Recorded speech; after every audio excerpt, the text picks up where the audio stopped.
はい。はい、いきますよ。はい。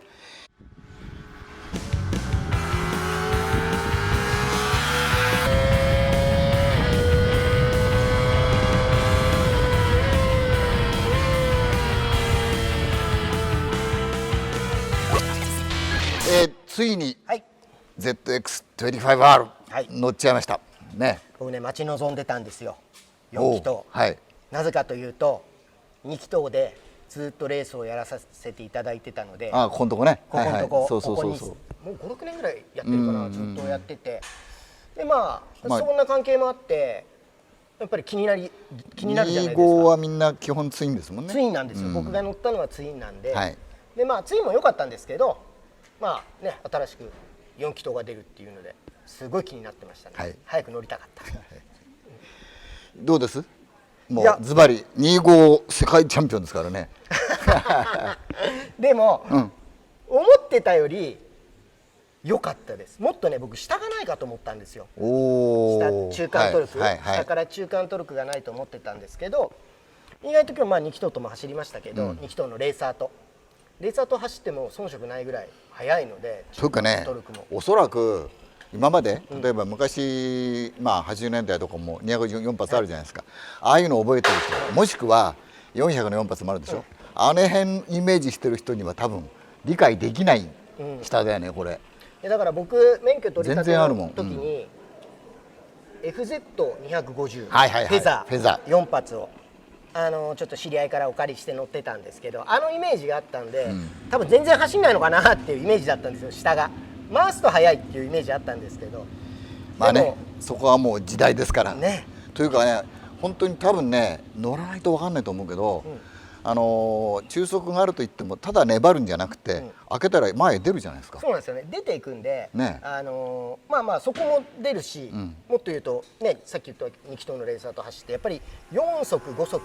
の伸びは全然こっちの方が速いんですよ。まあまあね、回転回りますからね。でコーナーとコーナーのつながりっていうんですかね、もう2気筒だともうレブ打ってどうしようかな、もう1個ギア上げようかな、上げないしようかなっていうところを、これはシフトアップしないでいけちゃうので、そういうとこは乗っててね、すごく気持ちいいですね。頭打ちしないっていうのは。まあそういう意味でのそのパフォーマンスしたい人にとっては、まあ大型とは全く違う意味で使い切れるっていうのも含めて、そうですね、根本さんのおっしゃる通り、どっちかっていうと 1000cc とか 600cc ってトラコン制御ありきの話になると思うんですけど、これは制御なしでも十分楽しめるし、逆にそこを自分でこう、操っていく楽しさ、1000cc だと僕らでもやっぱりちょっと操れないんで、トラコンないと。これは本当にもうちょっとミスしてもそんなに滑るわけでもないので、逆にその操る楽しさ、あとね、そういう意味で言うと、多少ベテラン、もうビッグバイクに乗ってきた人、まあ言ってるけど、そうは言っても緊張するまではないだろうと思ってると思うんですよね。緊張するのは十分あるもんね。十分楽しめますよね。全然目いっぱい感ありますからね。で乗っててやっぱりその扱いきれてるっていうか、そのちゃんと性能を出し切れてるっていうのが楽しいですよ、乗ってて。回転を回しきってるっていうのが。まあ一つおすすめはやっぱりサーキットの方が、まあやるだけやれるという意味で、サーキットの方がこのバイクの楽しさはあると思います。ただ僕今無理を言ってちょっと10分ぐらいサーキットの外を走らせてもらったんですけど、法定速度40キロ、6速4000回転ぐらいで走ってても全然問題ないし、で逆にそのシフトダウンして2速とか1速にして回していった時に8000からの音っていうのがこうまたいい感じですよね。4発に乗ってるっていう音がするので、いやなのでおそらくね、ワインディングでも相当楽しめちゃうんで、まあ大人はそこはねちょっと抑えてよっていうぐらい、結構いくじゃないですか。これいきますね。トラクションもガンガン来るし、これねやっぱり時代なのかなと思うけど、エンジンの特性、これだけレンジ広くてどこでもちゃんと路面蹴ってくれるんで、これちょっとやばいですね。でわざとちょっと意地悪して6速20キロぐらい上げてみたんですよ。そしたらもっとこうガクガクするのかなと思ったら、まあ全然前には進まないですけど、ガ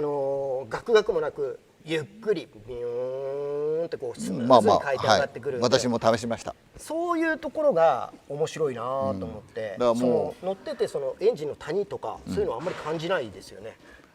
まあだからまだまだキャリアのない人が乗っても、キャリアのある人間が乗っても全然両方ともカバーできちゃうっていうところがね、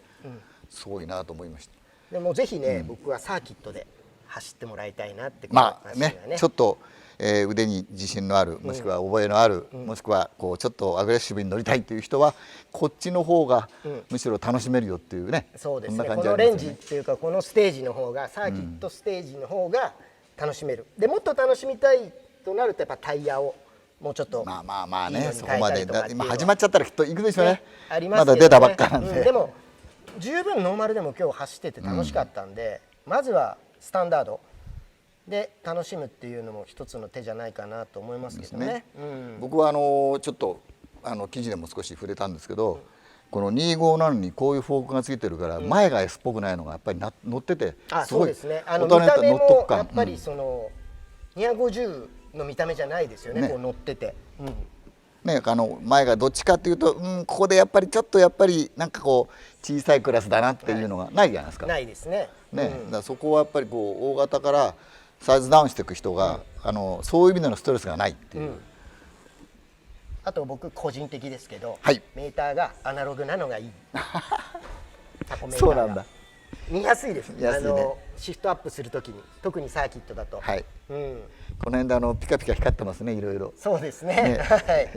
まあそういうのも含めて、なんかいわゆる高回転高出力型に憧れた世代としては、このぐらいじゃないと面白くないですね。そうですね。あとまあちょっと車格もね、2気筒より大きいので、ハンドリングっていうか取り回し重いのかなと思ってたんですけど、乗ったらすごく素直で、でフロントフォークも結構ごっついのついてるじゃないですか。だからフロントがちょっと勝ちすぎちゃって、曲がんないのかなっていうのがあったんですけど、実際乗ったら全然こっちの方が安定してて。いやいやね、やっぱりね、これ今のアライメントでちゃんとロールがちょっと上目にしてあって、その辺は上手ですよ。だから中華排気量以上のバイクに乗ってる人にとっては、今の新しいハンドリングじゃないですか。そうですね。いわゆる昔のハンドリングじゃないので、まあそういう意味ではエンジン特性もスムーズだし、車体の特性もピーキーじゃないというか、本当にスムーズな特性なので、誰にでもこう受け入れられるんじゃないかなって思いますけどね。まあいろいろ噂もあって、僕らもずっとこの去年のモーターショーからずっと見てて、さあ本当はどうなんだと思ってたんですけど、やっぱりね、実際乗ったらバッチリだったし、よかったですね。はい。やっぱりまあ